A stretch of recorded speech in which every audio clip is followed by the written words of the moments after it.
Welcome to Reformed Thinking, a deep dive into the historical, grammatical, and theological bedrock of the Christian faith. Thanks for having me back. We have a massive topic today, don't we? Oh, absolutely massive. We have a stack of sources today that confront what might be the defining crisis of our modern age. And I want to start by looking at some data that sets the stage for our entire conversation. Yeah, that data you found is really sobering. It is. According to the 2023 data from the Centers for Disease Control and Prevention, over 32% of adults in the United States report experiencing persistent symptoms of anxiety and depression. Wow, 32%. Right. Think about that number for a second. That is roughly 1 in 3 people. You pass them on the street, you sit next to them in traffic, or, you work with them in your office. I mean, that is just staggering when you really visualize it. It really is. And our culture frequently frames this purely as a psychological issue, right? Perhaps it is a chemical imbalance or just an unfortunate side effect of our fast-paced, screen-obsessed lives. Right, the idea is that we can manage it if we just find the right app, the right therapist, or the right medication. Yes, precisely. But as we read through the articles and the theological commentary compiled for today, a much older and, well, a much more staggering diagnosis emerges from the text. Yeah, it points to something far beneath the surface. Exactly. Wait, I mean spot on. We are dealing with an epidemic of spiritual exhaustion. Society demands constant, unending performance from you. It really does. It is an exhausting treadmill of self-actualization. That is such a good way to put it. People are frantically trying to justify their own existence every single day. Yeah, we try to prove our worth through our careers or the carefully curated personas we maintain online. Right, or our activism, or as we will see today, our religious rule-keeping. We are essentially crushing ourselves under the weight of trying to be our own saviors. That diagnosis hits at the very core of the human condition. I mean, the message the world preaches to you every time you open your phone or turn on the television is relentless. It never stops. It tells you to look within yourself, find your authentic truth, work harder, be better, and justify your space on this earth. Which is an incredibly heavy burden to carry. It is. And against that exhausting cultural backdrop, the Apostle Paul drops an absolute bombshell in his letter to the Galatians. Oh, he really does. Specifically, we are looking at Galatians chapter 2, verse 20. The message contained in this single sentence is the absolute antithesis of all the advice the world gives you. Because the world says work harder, but the text says something completely different. Right. The text says to die to yourself, to abandon your fleshly efforts entirely, and to rest completely in the finished work of Christ. Which brings us to the core concept of today's deep dive. Today, we are looking at the concept of the crucified ego. Yes. For the exhausted soul, the soul that is tired of constantly performing, tired of wondering if they measure up. And tired of the endless treadmill of self-justification. Precisely. For that person, this concept of the crucified ego is the only place you will ever find true, permanent rest. So, what does this all mean for you, the listener? We are going to examine the intense historical crisis that forced the Apostle Paul to put these words down on parchment. Because this verse was not written in a vacuum. No, not at all. It was forged in the middle of a massive, explosive conflict in the early church. Then we will get into the actual mechanics of the verse. We will look at the precise Greek grammar Paul chose to defend the doctrine of justification by faith alone. And finally, we will take this ancient first-century text and apply it directly to the modern pull of works religion that you face right now. It is going to be a fascinating discussion. But to grasp why Galatians 2.20 carries such immense weight, you first have to understand the collision that provoked it. Right, we have to rewind the clock and go back to the city of Antioch. To set the historical stage properly, we are looking at a remarkably early date in the history of the church. Yeah, this is likely around AD 48 or 49. So very early on. And the Apostle Paul is addressing the churches of South Galatia. Which include cities like Antioch of Pisidia, Iconium, Lystra, and Derbe. Paul had planted these churches during his first missionary trip. The timing here is absolutely critical, right? Because the church is caught in a volatile, highly sensitive transitional phase. Yes, you have the new covenant reality breaking into a world that is still heavily entrenched in old covenant shadows. Up until this point, the people of God were identified by very specific national and ceremonial boundary markers. Markers that were given to Israel all the way back at Mount Sinai. We are talking about dietary restrictions, the observance of particular feast days, and most crucially, the physical sign of circumcision. Right. And it is hard for us sitting here today to to fully appreciate the culture shock of what was happening. Oh, the culture shock must have been immense. It really was. You had Jewish believers who had spent their entire lives strictly avoiding Gentiles. They wouldn't eat with them. They wouldn't enter their homes. And suddenly, because of the gospel, they are sitting at the same table, they are breaking bread and sharing a meal. And into that massive cultural shift, that transitional friction, steps a group known as the Judaizers. Based on our sources, these were false teachers who infiltrated these young Galatian assemblies. They claimed to be Christians, but they came with a devastating catch. What was the catch? They demanded that Gentile converts, the non-Jewish believers, must submit to the Mosaic law to be fully justified before God. Specifically, they were demanding circumcision. Yes. They were essentially saying, yes, Jesus is great, faith in Jesus is necessary, but it is not sufficient. Wow. So they were adding to the gospel. Right. They were saying to be a first-class citizen in God's kingdom, to truly be right with God, you also have to adopt our rituals and our law. We need to recognize the psychological appeal of the Judaizers here. Oh, absolutely. They did not walk into these churches announcing themselves as villains. Right. They probably sounded incredibly conservative, highly moral, and very biblical to the Galatian believers. I mean, they could open up the scroll of Genesis, they could point straight to Moses, and they could talk at length about the holiness of God and the history of Israel. For a new Gentile convert trying to figure out this new faith, being handed a concrete list of rules probably felt very safe. It definitely provided a sense of control.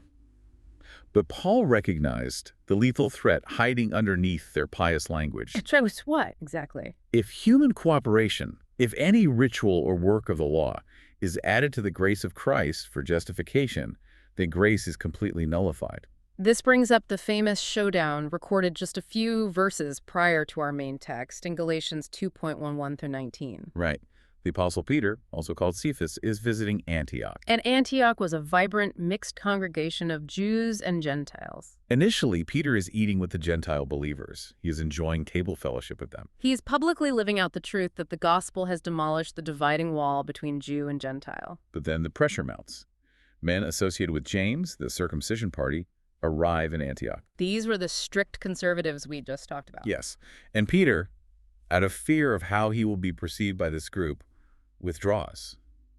He literally backs away from the table. He stops eating with the Gentiles and separates himself. And the text tells us his hypocrisy was so magnetic and his influence was so strong that even Barnabas, Paul's trusted companion, was dragged into it. Let's think about an analogy to picture the sheer relational and theological damage of this moment for you, the listener. I think an analogy is a great idea here. Imagine you decide to tear down a dividing wall in your house so you can invite guests from the street into your dining room. Okay, I am picturing that. You look them in the eye and tell them they are completely welcome, fully accepted members of the family. Right? You are sitting at the table, sharing a meal, laughing, and passing the food. A beautiful picture of fellowship.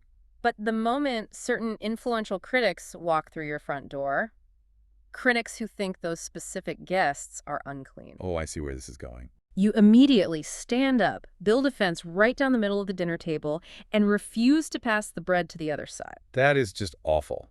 But that is practically what Peter did. And the logical question you have to ask is this.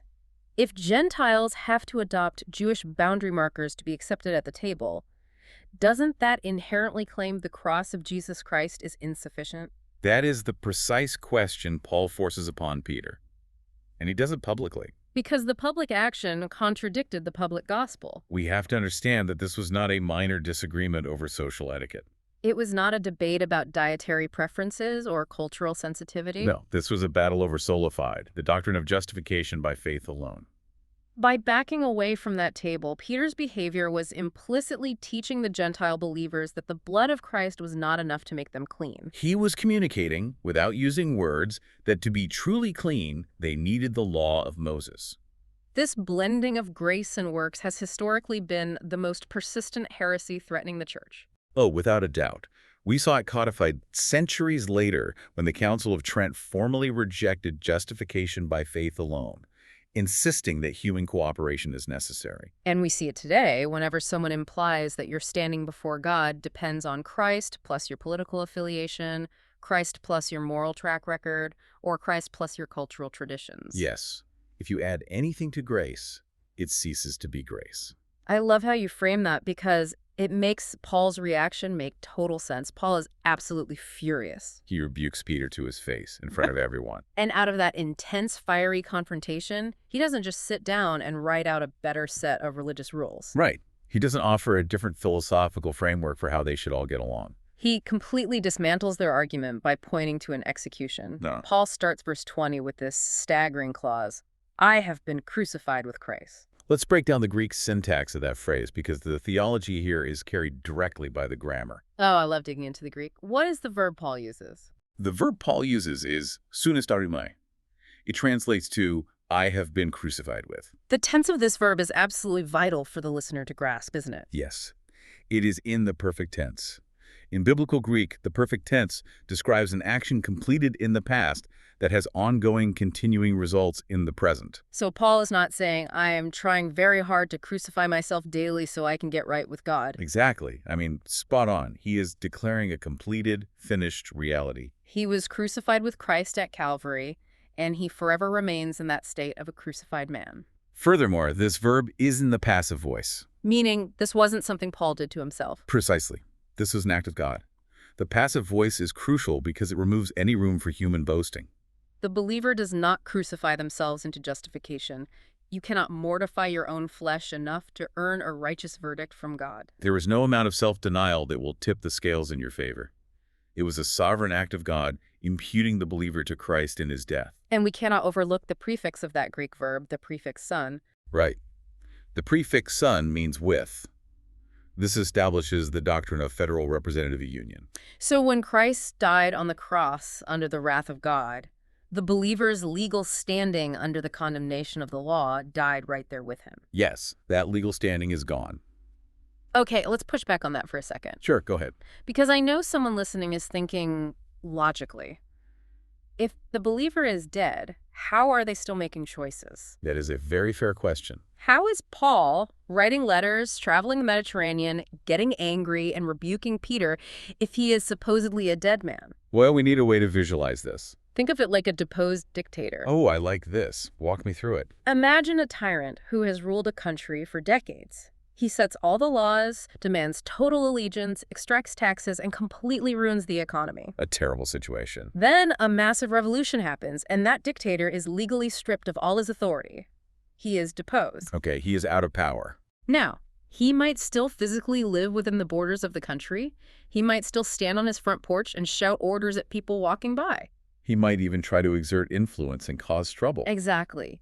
But constitutionally, legally, he has absolutely no authority to rule the country anymore. You do not have to obey him. Is that what we are talking about when Paul says, I have been crucified? Yes, that analogy captures the legal reality brilliantly. What died on that cross was the old self-righteous Adamic ego. That old self that sought its standing before God through the law, through social status, through religious pedigree, and through human achievement. That ego has been executed. Its lordship is legally over. This completely annihilates the idea that human free will can contribute to salvation. A dead man has no ability to save himself. He has no ability to cooperate with grace. The natural human inclination is to believe we must climb a ladder of moral achievements to reach God. The gospel declares that the ladder has been burned to ashes at the cross. The I, as an independent center of boasting, control, and self-justification, has been dethroned permanently. Which is such a massive relief when you tie it back to the exhaustion we discussed at the very beginning of the show. You don't have to manage the dictator anymore. His regime is over. You don't have to constantly measure your performance to see if you are earning your keep. But that immediately raises the next major question. What is that? If the old ego is dead, what animates the believer now? Christianity is not just a vacuum created by renouncing the world. Right. It isn't just emptying yourself out and sitting in silence. It is a fullness created by union.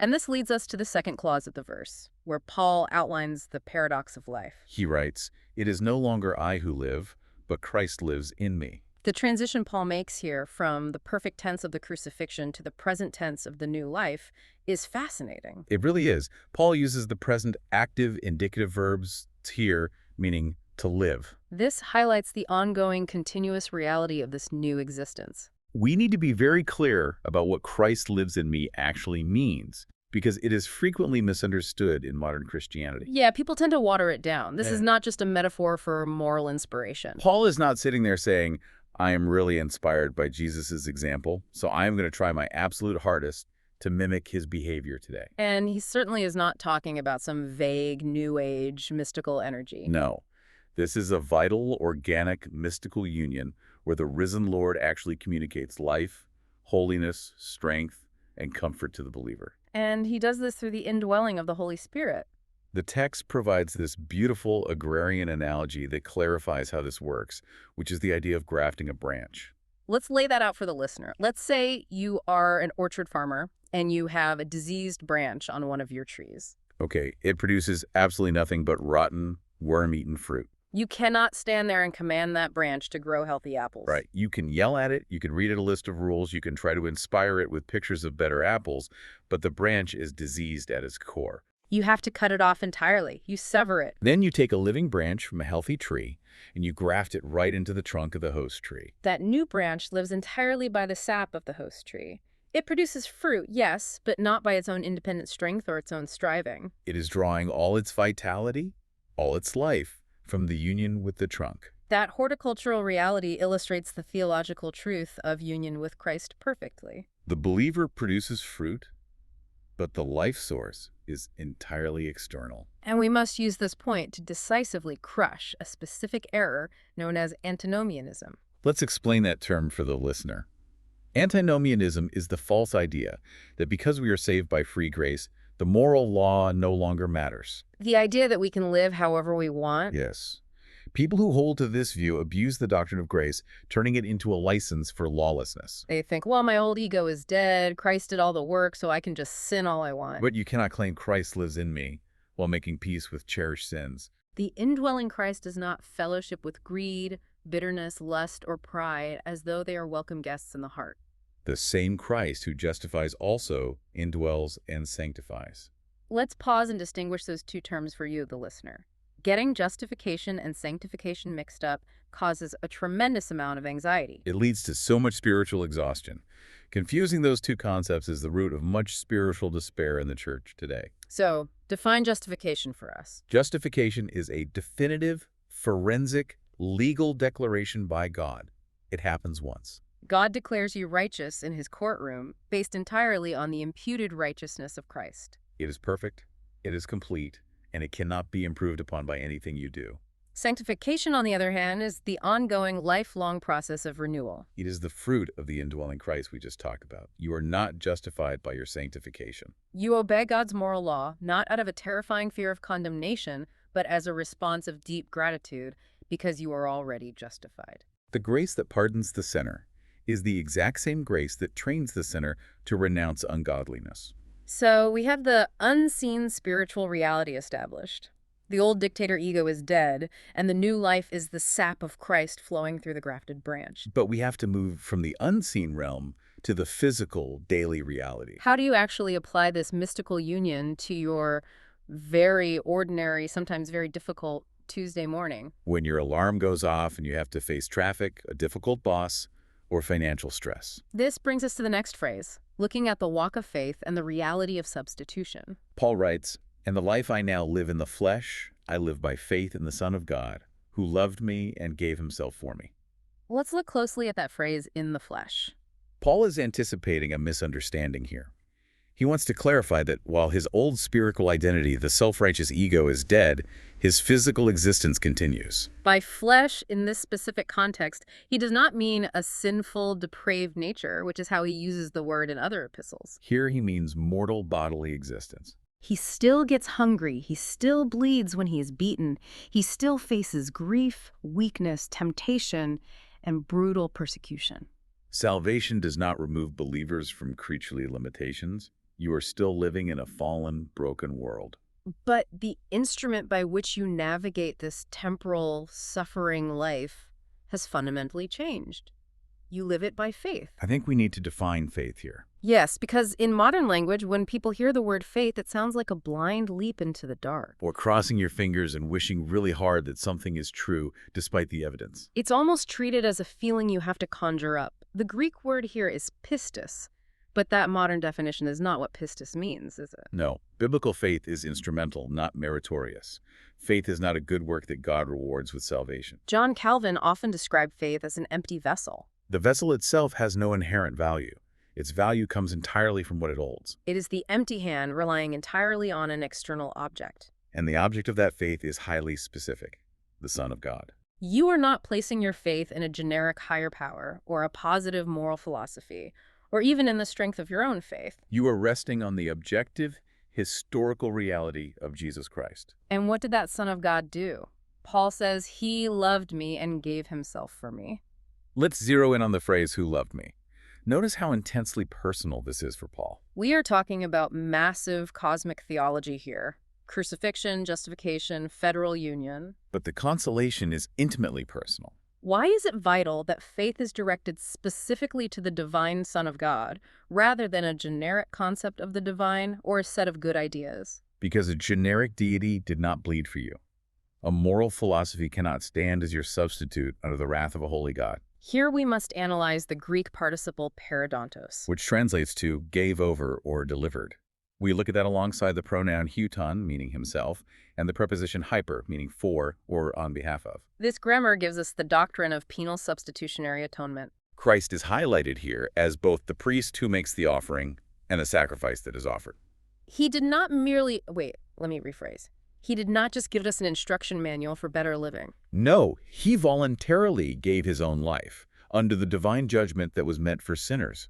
This completely demolishes what some theologians call the moral influence theory of the cross. Oh, definitely. That theory basically says Jesus just died to show us how much God loves us, to inspire us to be kinder people. Sort of like a martyr dying for a noble cause to spark a revolution of love. That theory severely strips the cross of its saving strength. If the cross is just an inspiring example of love, it cannot actually satisfy divine justice. The cross was an objective historical transaction. It was the fulfillment of the entire Old Covenant sacrificial system. The blood of bulls and goats offered in the temple could never actually take away sin. They only pointed forward to a greater reality. Christ fulfilled that shadow by bearing the curse of the law in the place of his people. When Paul says he gave himself for me, he is grounding his daily faith not in his own subjective feelings of closeness to God. Because those feelings change every day. Right. He is grounding it in the objective historical fact that his substitute absorbed the penalty for his sin. So we have built this massive theological architecture. The definitive death of the old self, the indwelling life of Christ, the daily walk of faith anchored in a substitutionary sacrifice. Let's bring this right down to street level for you, the listener. Let's connect the first century Galatian crisis directly to your modern spiritual landscape. Because the text demands a wholesale rejection of any form of self-salvation. How does Galatians 2.2 here confront our specific modern idols? Let's start with the idol of pragmatism. Pragmatism is the idea that truth is determined by what works, or by visible, measurable results. In the church, this often takes the form of seeker-sensitive movements. These movements rely heavily on marketing strategies, entertainment, psychological manipulation, and therapeutic slogans. They try to manufacture spiritual life. They treat the church like a business trying to acquire customers. But Paul says the life he lives is by faith in the Son of God. He does not rely on worldly technique or flashy production. The true spiritual life is nourished by the ordinary means of grace. The preaching of the word, prayer, and the sacraments. These things might look weak or unmarketable to a pragmatic, entertainment-driven culture, but they are the very things appointed by the risen Christ to sustain faith. And we also have to apply this text against the twin errors of legalism and antinomianism. We touched on these earlier, but it is worth stating clearly as we look at modern applications. Legalism insults the cross's sufficiency. It looks at the crucifixion and says, that was a good start, but you have to finish the job with your own obedience. Antinomianism insults the cross's purpose. It says the cross frees you to live in sin. Both of these errors are destroyed by the reality of union with Christ. If you are crucified with him, you cannot add to his work. And if he lives in you, you cannot love the sin that nailed him to that tree. This is where we must understand what theologians call the third use of the law. We are dead to the law as a covenant of works. The law cannot condemn the believer anymore because the penalty has been paid. But the moral law still has a valid use. It acts as a guide for the grateful obedience of redeemed people. We don't obey to get saved. We obey because we are saved, and the law shows us the character of the God we now love. There's another modern application our sources bring up that I want to introduce here. This one touches on some very modern cultural debates. The authors of our research draw a parallel between the first-century Galatian heresy and certain modern social movements. They suggest these movements function as a secularized legalism. The source points specifically to the concept of intersectional penance. They argue that this framework imposes a system of perpetual guilt, demanding endless earthly reparations and public apologies for historical sins. But the key argument the source makes is that this system offers absolutely no mechanism for true forgiveness or absolution. Yes, the source material frames this as a new religion of works. They argue it establishes a new set of boundary markers for who is socially acceptable, much like the Judaizers did at the dinner table in Antioch. And the authors contend that this fundamentally denies the finished atonement of Christ, because it demands a payment that can never truly be settled. Now, I want to be very clear for you, the listener. Whether you agree with the source's political framing of those specific social movements, or whether you find that characterization totally off base, the underlying mechanical argument they are making is fascinating. It is a fascinating structural comparison. They are arguing that any system, whether it is explicitly religious or entirely secular, that demands endless performance, perpetual guilt, and constant proof of your righteousness without the possibility of a finished atonement, is going to crush people. That is the core takeaway from the source's analysis. A system of secular legalism operates on the exact same psychological hardware as the Galatian heresy. It tells you that your identity and your justification are based on your status and your strict compliance with a set of ever-shifting cultural laws. It is a terrifying master because it never says, it is finished. But the gospel says your identity is not rooted in earthly grievances, cultural status, or your ability to keep the rules perfectly. It is rooted entirely in the fact that you have been co-crucified with Christ.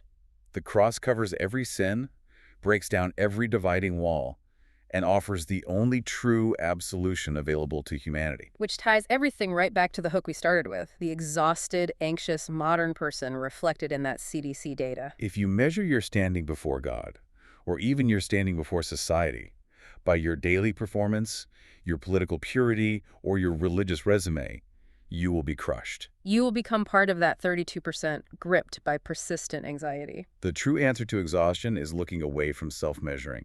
It is entirely abandoning the project of self-salvation. The comfort this text provides is immense. It is the absolute bedrock of Christian assurance. When your conscience accuses you, when the enemy reminds you of your past failures, or when your daily obedience feels pitifully weak, you do not defend yourself with your own merits. You don't pull out your resume and say, look at all the good things I have done. You point to the cross. You say, I have been crucified with Christ.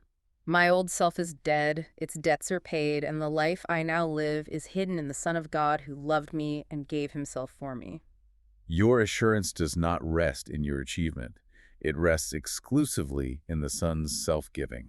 Let's briefly recap the massive theological territory we have covered today. We looked at the historical collision at Antioch, where Peter's fear threatened to build a wall of works righteousness right through the middle of the early church. We looked at Paul's definitive answer, the death of the old self through the perfect passive crucifixion with Christ. We unpacked the indwelling life of the risen Lord animating the believer. And we saw how the daily walk of faith is anchored in the objective, historical, substitutionary atonement of Jesus Christ, who absorbed the wrath we deserved. It is a theological architecture that leaves no room for human boasting and simultaneously leaves no room for spiritual despair. It confronts our modern idols of pragmatism, secular legalism, and self-actualization, offering the only true rest for the human soul. It has been a phenomenal discussion. I want to leave you with a final piercing question to ponder long after this audio stops. You have heard the theology, you have heard the history, and you have seen the grammar. But consider your own heart. What if the greatest threat to your standing before God is not your most obvious failures, but your quiet confidence in your own religious resume? Thank you for joining us on this deep dive. Rest entirely in the grace of the crucified and risen Son of God.